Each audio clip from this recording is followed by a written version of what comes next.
ኣብ ሓራ መሬት ዘለው ንባዕሎም ሓይልታት ሰላም ትግራይ ሎም ዝጽውዑ ሓይልታት ናይ ሓደ ውድብ ኣገልገልቲ ኮናን ክብሉ ገሊጾም ልኡኸን ምፍጻም ተዳለው ክብል ድማ ሓደ ኣዛዚ ትእዛዝ ይውሎም ቀዋሪ ከይንስን ኣብ ስጋት ኣለና ክብሉ ተመዛበልቲ ገሊጾም ኣለው 11 ፍሉጣት ፖለቲከኛታትን ጀነራላትን ክእሰሩ ተወሲኑ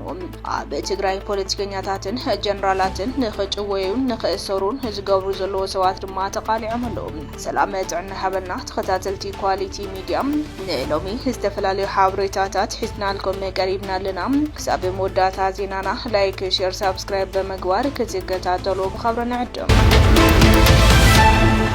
11 ፍሉጣት ፖለቲከኛታትን ጀነራላትን ክእሰሩ ተወሲኑሎም ውድብ ሕወሓት በሓሳብ ንዝተፈለዮም ኩሉ ብምጭዋይን በመሳረን በመቕታልን ኣብ ትግራይ ኩሉ ርእሱ ኣድኒኑ ክግዝኣን ፍሉይ ሓሳብ ከይርአን ይሰርሕሎም እዞም ትግራይ ፀረ ሓሳብን ሰላማዊ ቃልሰን ዝገብሩ ኣካላት በዚ ምኽንያት ካብ ትግራይ ንዝወፁ ደቂ ትግራይ ሽማሽም ንምሃብ ንድሕሪት ኣይብሉን እዚ በብግዚኡ ፍሉይ ሓሳብ የንፀባርቁን ይቃለሱን ኣለው ንዝብሉ ወም ሰባት ናይ ምፍላይ ስጉምቲ ናብ ዝወስዱ ኣካላት ናይ ምሕላፍ እኩይ ስራሕ ብላዕለዋይነት ዝመርሑ ዘለው ኣይተ ጌታቸው ኣሰፋን ወድን በይተይን ከም ዝኾኑ ተፈሊጡሎም ኣይተ ጌታቸው ኣሰፋን ወድን በይተይን ንሕወሓት ይነቕፍለው ሓበሬታን ሓራ መሬት ዘለዎ ሰባት ይህቡ እዮም ወይ እውን ይራኸቡ እዮም ብምባል ህፁፅ ክእሰሩ ተባሂሎም ዘለው ስም ዝርዝር ተከበደ ፍቃዱ ወዲ ኣባተ ሃብቱ ምንጃል ዶክተር ደጀን አንዶም ገብረስላሴ ጉዑሽ ግደይ ሰለሞን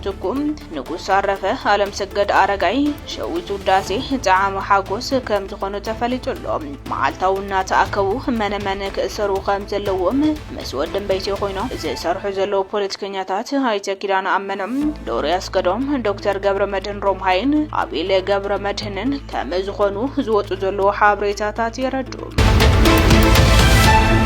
ኣብ ሓራ መሬት ዘለዎ ሰራዊት ናይ ሓደ ውድብ ኣገልገልቲ ኮናን ክብሉ ገሊጾም ኣለው ኣብ ሓራ መሬት ዝርከብ ሰራዊት ትግራይ ሓይሊ ሰላም ቅድሚ ሓደ ዓመት ብልዕሊ ኮርን ዝተፈጸመ ታሪካዊ ስሕተት ብምቋም ዝተኣኻኸበ ምዃኑ ተገሊጹ እዚ ዝገለጸ ሓላፊ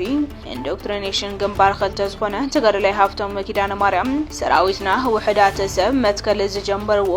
ሕዚ ድማ ኣሽሓት ዝሰዓብዎ እዩ ብምባል ነቶም መጀመርቲ ዝቃልስን ነቶም ልዕሊ ኮር ዝነበሩ ግን ድማ ነቲ ውሳነ ተቃዊሞም ኣሰርቶም መናእሰይ ተኸቲሎም ኣብ ሓራ መሬት ዘለው ነበር ላዕለዎት ኣዘዝቲ ትዲኤፍ ምስጋኑ ኣቕሪቡሎም ናብዚ ቃልሲ ዝወፃናሉ ብዙሕ ምኽንያት ኣሎ ዝበለ ተጋዳላይ ሃብቶም ግን ድማ ቅድሚ ሓደ ዓመት 15 ጥሪ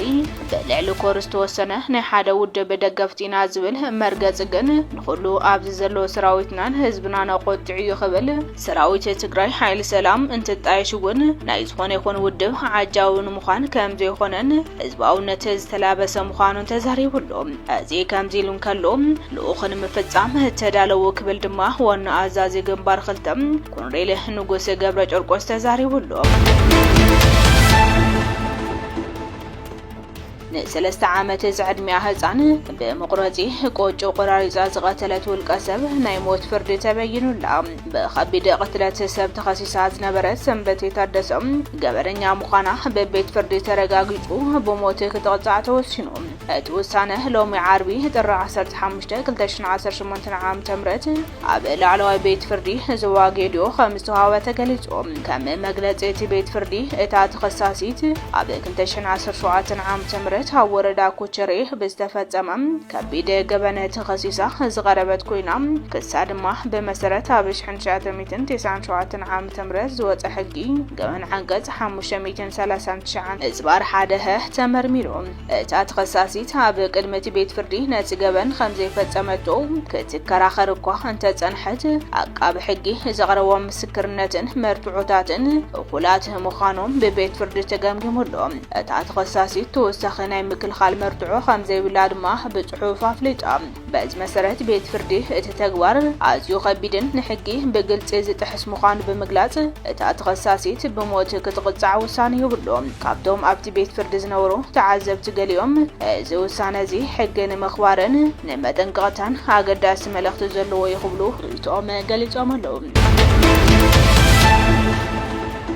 ቀዋሪ ከይንስን አበ ስጋት አለና ክብሉ ተመዛበልቲ ምዕራብ ትግራይ ገሊጾም አልጀዚራ ዘዘራረቦም ተመዛበልቲ ምዕራብ ትግራይ ሕዚ ተዓቂቦም አበ ዘለውሉ ሕጻጽን ከባቢውን ንምግላጹ ዝኸብድ ሕሱም ይሕልፉ ከም ዘለዎ ተዛሪቦም ሓደ ካብቶም አልጀዚራ ዘዘራረቦም ተመዛበልቲ ወዲ 88 ዓመት ሽማግለ አቦይ ንርአዩ ውበትዮም አቦይ ንራዮ ዕለታዊ መቅረቦምን መሓዙቶምን እናቀበሩ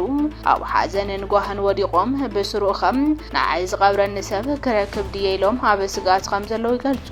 ካብዚ ዝባሰ ድማ ይብሉ አቦይ ንራዮም እቲ ዝኸፈ ንነዊሕ እዋን ሓገዝ ስለዘይተዋሃበና ካብቲ ብኩናት ዝመትናዮ ብሕሱም ጥሜት ንሃልቀለና ክብሉ ገንዚቦም አብ መረበቶም ህርኩትን ረኸቡን ሓረስታይ ዝነበሩ አቦይ ንራዮም በሰንኪ ኩናት ጽንተት ትግራይ ቀድመ 4 ዓማውቲ ካብ ዘራው ጨፍጫፍ አምሊጦም አብ ሕጻጽ እኳ እንትዕቆቡ ሳአና መረበቶም መምላሶም ግን ዛጊድ ሕሰም ይሕልፉሎም ሕጻጽ ቅድመ ሕዚ ሰዋው ሓገዛት ይበጽሖም ካብ ዝነበሩ ማእኸላት ከም ዝነበረትን ገለጸ ዘብጻብ አልጀዚራ ፕሬዝዳንት አሜሪካ ዶናልድ ትራምፕ ቅድመ ዓመት አቢሉ ሃገሮም ሓገዝ ከይትብ ደሙ ባለም ሲዕቡ ዓጸባ ወሪድሎም ነሲዕቡ ኣብ ከባቢ ዝነበሩ ማእኸላት መሆብ ሰው ሓገዝ ተዓጽዮም ብምዃኑ እውን ሰዋው ቁልውሉ ቢሱ ይብል ለትካለ ደው አልቦ ሓካይም MSF በመካስ ተመዛበልቲ ወገናት መዓልታዊ ካብ ዝነበርዎ ስቃይ ክናገፉ በተደጋጋሚ ያክል ገዛና አምሎስና እንተበለውን ዛጊደ ተስፋ ዘለው ፍታህ አይረኸውን ክብል ወንገለጫም አለው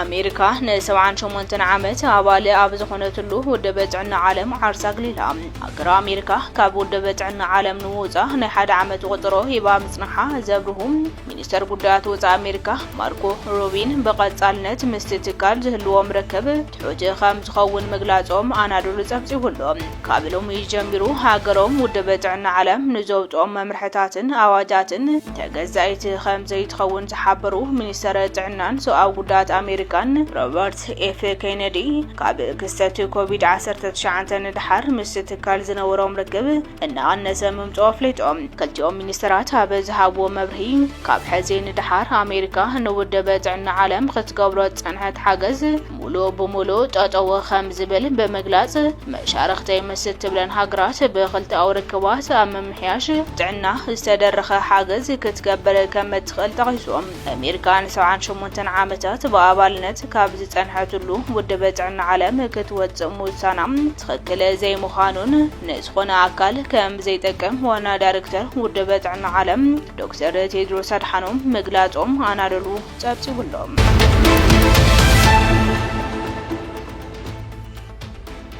ክብራት ተኸታተልቲ ኳሊቲ ሚዲያ ሎም ዝተዳለው ሓድሽቲ ሓበሬታታት ነዞም ዝተኸታተልኩም ይመስሉ ነይሮም ነጽናይ ምክታልኩም ድማ ኣዚና ኢና ነመስገን ሰላም